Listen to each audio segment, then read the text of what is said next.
Ration கார்டில் நம்ம பண்ணுற சின்ன தப்புனால வந்து கேன்சல் ஆகிடும். எந்த தப்புனால வந்து கவர்மெண்ட் வந்து கேன்சல் பண்ணுறாங்க அப்படின்றது இந்த வீடியோவில் நம்ம தெரிஞ்சுக்கலாம். யாரெல்லாம் வந்து ரேஷன் கார்டு வச்சிருக்கீங்களோ அவங்களுக்கு தான் இம்பார்ட்டண்ட்டான அப்டேட் ஒன்று வந்திருக்கு. இந்தியன் கவர்மெண்ட்டில் பார்த்தீங்கன்னா ரொம்ப கம்மி ரேட்டில் ரேஷன் திங்ஸ் எல்லாமே வந்து கொடுத்துட்ருக்காங்க. ரேஷன் கார்டு இல்லாமல் எந்த ஃபெசிலிட்டியுமே நமக்கு கிடைக்காது.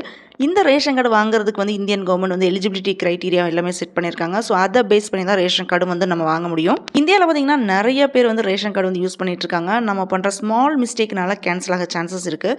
ரேஷன் கார்டு ரூல்ஸ் படி இன்ஆக்டிவ் கார்டை வந்து டிலீட் பண்ணிடுவாங்க. ஸோ ரேஷன் கார்டு இருந்துட்டும் மாதம் வந்து நம்ம பொருள் வாங்காமல் இருந்தோம் அப்படின்னா உங்கள் கார்டு வந்து இன்ஆக்டிவ் ஆகிடும். இந்த மாதிரியும் இல்லாமல் கண்டினியூஸாக, அதாவது மந்த் ஆன் மந்த்தும் நீங்கள் வந்து எந்த திங்ஸுமே வாங்கலை, ஒரு மந்த் வாங்கிட்டு 3 மந்த் வாங்கலை, 4 மந்த் வாங்கலை அப்படின்னு ஸோ ரொம்ப கேப் விட்டாலுமே ரேஷன் கார்டு வந்து கேன்சல் ஆக வந்த சான்சஸ் இருக்குது. இந்த மாதிரி கேன்சல் ஆகிடுச்சுன்னா நீங்கள் ரீஅப்ளையும் கூட பண்ணலாம். பட் அது வந்து ரொம்ப டிஃபிகல்ட்டாக இருக்கும். பெட்டர் ப்ராப்பராக வந்து நீங்கள் வந்து யூஸ் பண்ணிகிட்டே போயிடலாம். ஒருவேளை ரேஷன் கார்டு வந்து உங்களுக்கு தேவையில்லைன்னா நீங்கள் கவர்மெண்ட்டையே வந்து ஹேண்ட் ஓவரும் பண்ணிடலாம்.